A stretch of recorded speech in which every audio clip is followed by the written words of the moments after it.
Moroi shamwari dzangu, welcome kunguva yerubatsiro TV. Nhasi tichataura nezvemaitiro ekugadzirisa matambudziko ebasa uye kutyaira keriya yako mberi. Bata mwoyo, gara zvakanaka uye tichatanga. Shamwari dzangu, matambudziko ebasa anogona kukudzivisa kufambira mberi.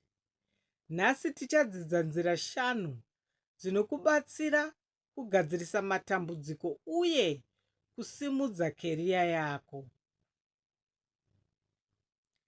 Identify problems clearly. Funga zvakadzama. Zvikonzero zvematambudziko.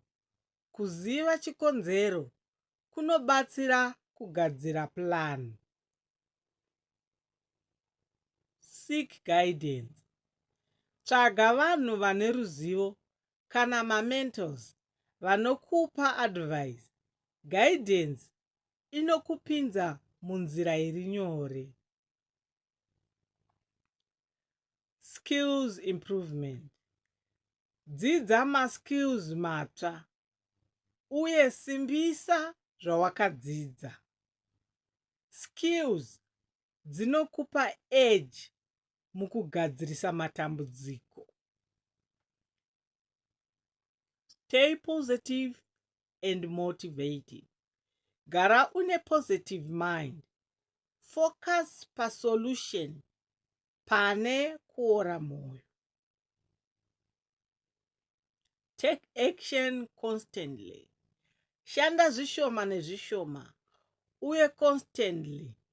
Action inoita kuti keriya yako ifambire mberi.